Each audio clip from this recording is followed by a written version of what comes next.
Kyanaku Mado avudde mu mbeera ne ttiimu ye ne bavuma maama wa Miss Dammam ne famire ye ekitasanyusizza ttiimu Miss Dammam.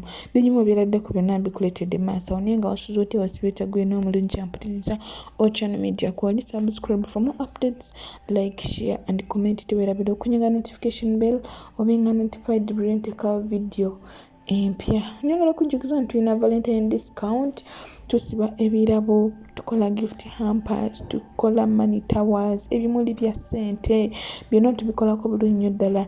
Tukola surprises enjawulo, tudelivaringa eri yonna gy'obeera oyagadde tu surprising omwagalwawo. Kasita tuteekamu ka transport tubikolako bulungi nnyo ddala, kasente kasaamusaamu era kakuteesako buteesa. Twesige otufune mu namba y'essimu gy'olaba ku screen yo.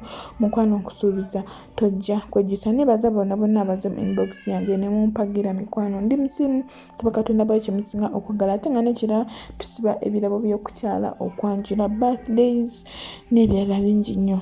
Tweyune mukwano tojja kwejjusa. Kino kye bayita nti obukyawe buluma oluvannyuma lwa Mado ne Miss Dammam okwawukana, ate nga Mado yagendako ewaka oba Miss Dammam amanyi family ye n'ebirala byonna amanyiyo. Bwe batyo bwe babeera ku live ne babeera ate nga bayisaamu amaaso maama wa Miss Dammam ekitaabasanyusizza yadde n'akatono. Binyuma byerabiddeko era kankulageko obeere nga ate naawe otwendooze mu comment section. Miss Dammam ne Mado, olutalo oluliwo wakati wa Miss Dammam ne Mado si birungi. Akakati nga we mulaba Miss Dammam content gwe babadde bakola wakati we ne Mado omuwayifo omuhazibandi ne beekoza ne beemulira ku live. Munnange ebintu ebyo abadde nga content okitegeera ya to the extent okubeera nti bampita nange embeere nga neetaba munnyumisa ekintu nga yawe mwalaba nga mbavuma nvumye ono nvumye oli ekituufu byalinga bipange. Abantu abamu ne banyiigira ne bagamba lwama gulina empisa embi lwama guwe mula which is okay kuba nze ndiwo okukola ssente era akasente kange nenkalya. Kati unfortunately ekisinga okuluma Miss Dammam content waabwe we yaggwayo ne Mado kuba yali sponsored nga waliwo ekisajjawo kiyina ebiiso waliwo n'ekikazikazi nga be bali mu bisponsoringa. Omanyi we bakola content ono nti we tukola content oli oyino yisawo akalango ka mukama wo aba atunda bizigo obiyise oba atunda kino kiyiseewo. Kati munnange content oyo we yaggwa Miss Dammam na withdrawinga nga sente ziweddeyo kuba ffenna ku media tuliwo okufuna. Kati ye Mado n'alaba nga bambi talina kiddako n'atandika okulemezaamu bankyaye bankoze eki. That is why Miss Dammam she did not respond era yasirikanga. Kati ekisinga okuluma ti Mado kwekola live n'ateekako bikadaama waliwo uno ogusajja ogunene oguyina ebiiso waliwo akakazikazi bambi ne batandika okuvuma maama wa munnaabwe. Kintu ekyo kiruma ng'ate Mado akimanyi bulungi nti oyo abadde content ne badda ku maama wa munnaabwe ne bavuma. Kale nno bamuvume naye ate ekisinga okuluma nti ate Mado bambi yamiitingako famire yoli nga omanyi ebyomukwano kubanga bava mu bya media kuba kati mubeera close. That's why Miss Dammam teyali nnyo close kunze kusinga Mado, bali close nnyo ne Mado. Kati munnange ekisinga okuluma ate nga Mado yamiitingako maama wooli ate nga yateekako abantu abavuma maama wooli nga atalufudde lutalo. Nange nabeerangako nembavuma naye ate mubaamu limiti gwe nakoma nemanya nti wano we nina okukoma sigenda kusuka. Naye ate Mado ekintu kyokola mukwano si kirungi. Bwe mubanga mwafunamu obutakkanya ne Miss Dammam ate nga si butakkanya kuba nawe okimanyi ebintu byali sponsored. Mutuule mukkaanye omanye tuzzaako kidhani ate okukolawo olutalo. Ekintu nze bulijjo era mmanyi nti ndaba content gwendaba naye ate bannayo ekintu kikula. Mado abo bonna abakubuukira abo bonna abakuwaga asima Mado tumugulire emmotoka tulumye ki Miss Dammam biki kimanye nti nno bakumanya lw'oyo mwana omanye abantu mwerabira gye muvudde. Ate Mado wokera ku macha ne muvamu ebyo content wammwe nga temukwataganye gwe kikosa Miss Dammam tekimukosa. Kuba Miss Dammam already abadde ne fan base ye ey'okubeera nga atuula mu bicontent n'azannyanga abakadde n'ayambala ebipalepale okutuula mu zi sound eyo radio biki ebyo n'atuula mu challenges ennyimba n'akola comedy we n'akuba sama content we abadde nayo. Era ffenna Mado tukumanyiza lwa Miss Dammam. and which is okay kuba buli omu abaako neyamukwatako n'amuleeta, but what we need it is a respect. Please respect each other. Miss Dammam respect Mado respect Miss Dammam. Bo bonna bonna abakuwaga nojja wano mu kamera ate Mado naawe nno oyina engeri gye weefuula nojja wano eno ne weekoza okaaba nnyo olaga ebintu kituufu gw'oyinza bitwala ng'ebyaddala nga gwe balayisawo content wo balayikisiza oba following, naye ate manya munno tokkiriza abantu bayimirira ku kituuti kuvuma maama wa munno kuba ebintu byaggwa gwe n'olemezaamu olwokabye bakukyaye nnyo bakukyaye nnyo. Kati we tunaava mu content w'okukyawa kikyozzaako mukulu, ekyo nno kye bayita abantu okukubuukira ne bakozesa ensobi naye nga weerabidde omuntu eyakuleeta. Kale ye Miss Dammam we bino ebigwa asobola okuddayo mu content wo wozinaazina n'akuba bisama bano bonna bonna abakupika wonna gwa teri agenda kudda era bagenda kuddayo buli omu mu nnomo ye badde eri. Kati wekinaavaamu eyo content kikyozzaako.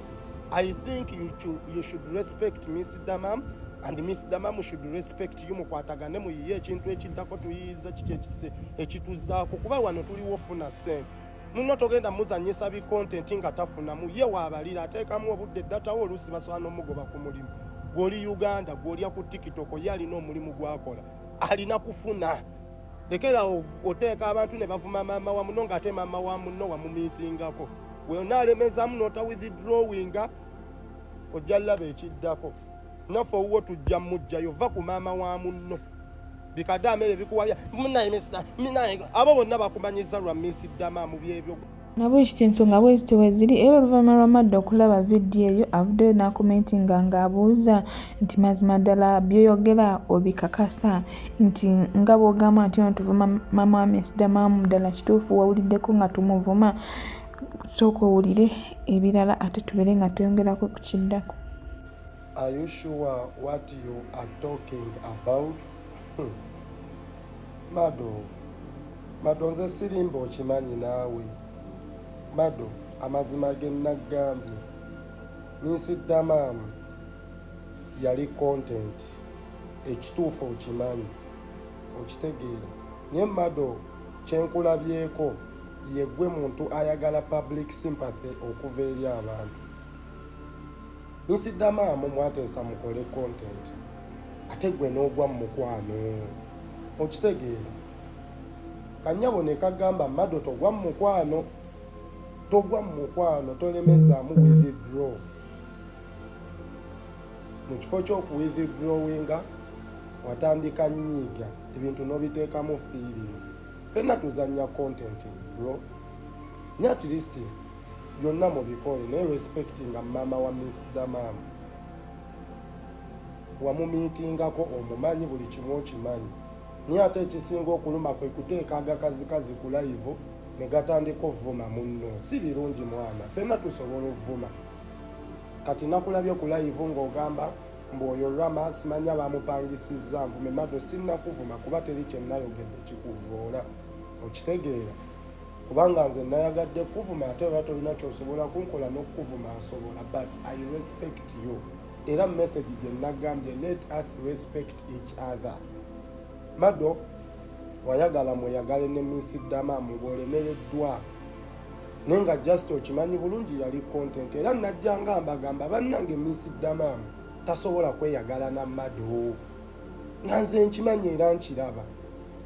Kati bambi Miss Dammam kyatuuka ne kimusukkako nga she has to accept okuyisaawo content waabwe n'okufunamuko kasente mu content gwe babadde bakola kubanga bakipangira ebbanga.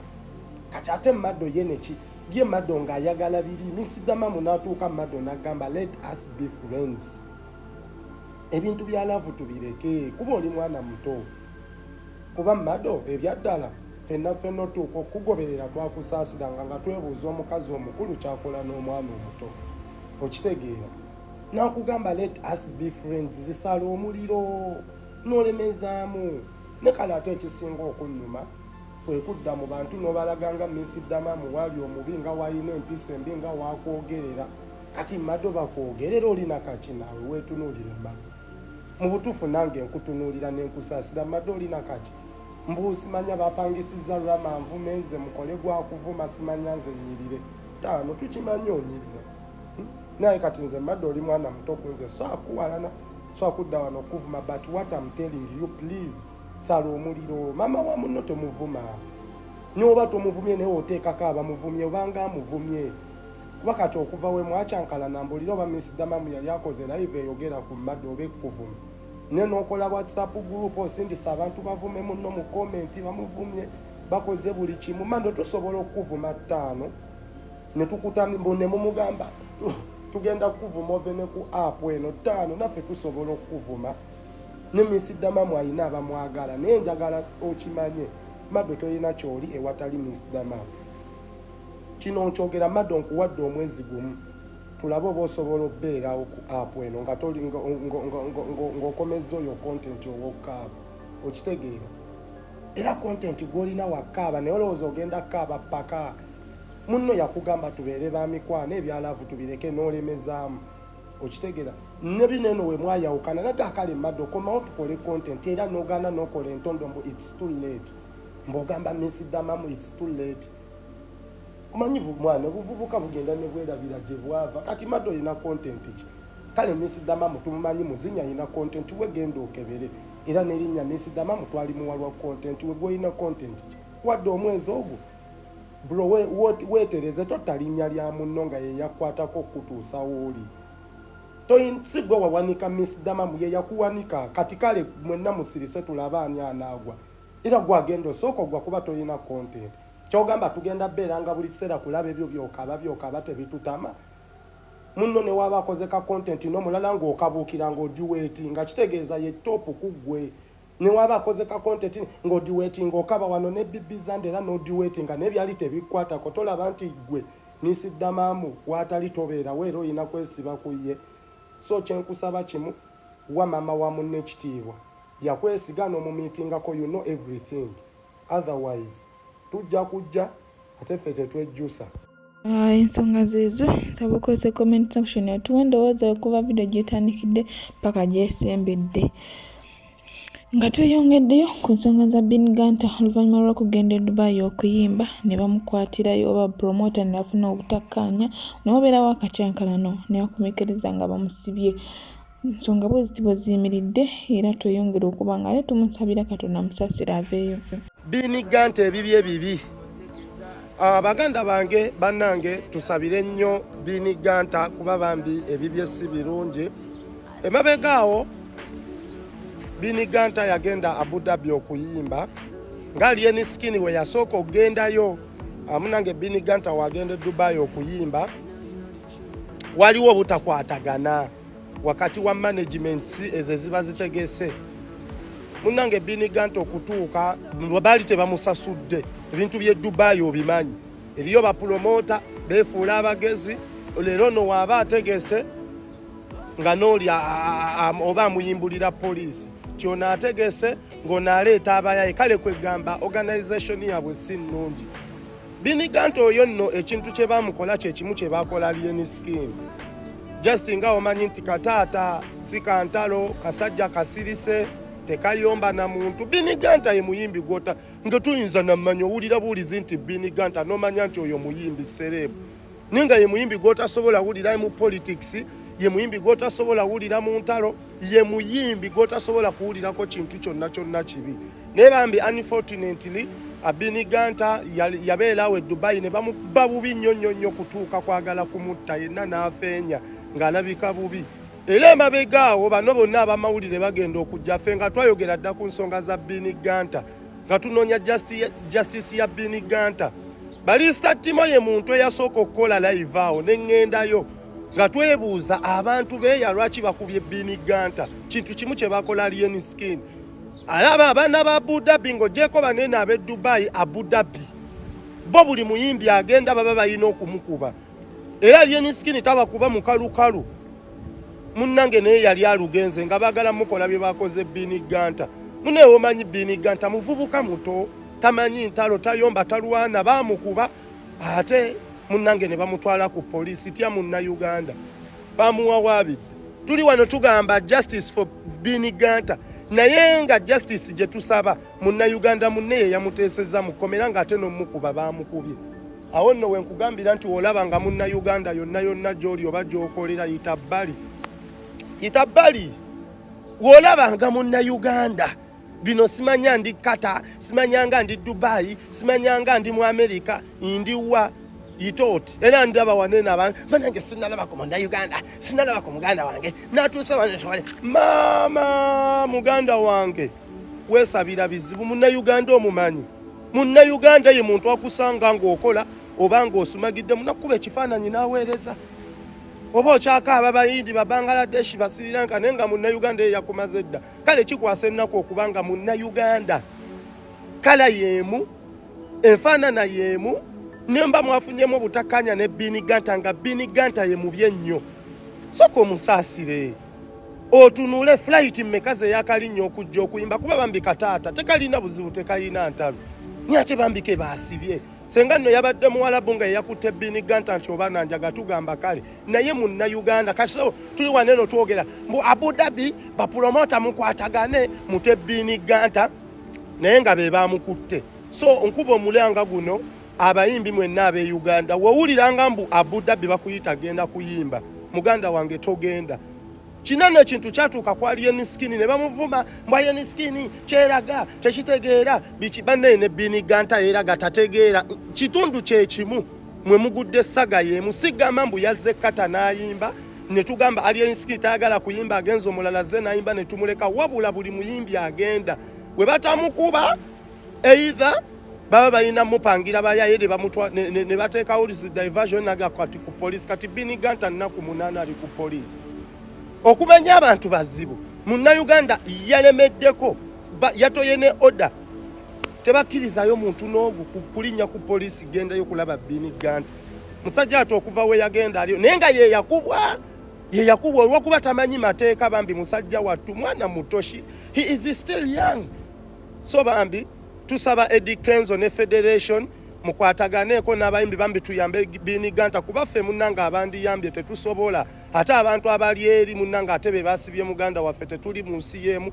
President wa Federation Eddie Kenzo n'abayimbi abalala be yakola nabo zikolabo bambi tukubire lugwamu omulanga ekiba nga kyetaagisa akasente tukasonde Biniganta akomewo naye mulwadde nnyo ate yakubibwa embeera gy'alimu mbi. Tusaba Katonda amusaasire bambi embeera gy'alimu agiveemu bamusumulule adde ewaka Uganda kubanga omuyimbi okizibu okumuwulirako mu ntalo mbi yayombyeko ne gundi yarwanyeeko ne gundi naye olw'embeera bwetyo mu nsi muno komera teryewalika. Naye tusaba Katonda amusaasire asumululwe ate asobole okudda ewaka nga mulamu bulungi n'okujjanjabibwa ajjanjabibwe. Nyongera okujjukiza nti tulina Valentine discount. Tusiba ebirabo, tukola surprises enjawulo, tukola money towers, gift hampers, tusiba ebimuli bya ssente nga kotadde ne delivery tuzikolako bulungi ddala kasita twa transport tubikutuusiza ddala bulungi omwagalwa gweyagala surprise nga asobola okubeera boyfriend wo, husband wo, girlfriend, omukyala, maama wo, taata wo, sengaawo, kojjaawo n'omuntu omulala yenna gwandyagadde surprise nga oba yakolera ebirungi tubikolako bulungi nnyo ddala. Twesiga tufune ku namba y'essimu gy'olaba ku screen yo tojja kuba atya nga wejjusa. Ate nga n'ebirabo by'okukyala okwanjula ne birthdays nabyo tubikolako bulungi nnyo ddala tubisiba ne birabika bulungi nnyo ddala nga bw'obiraba awo ku video yo oba ku screen yo.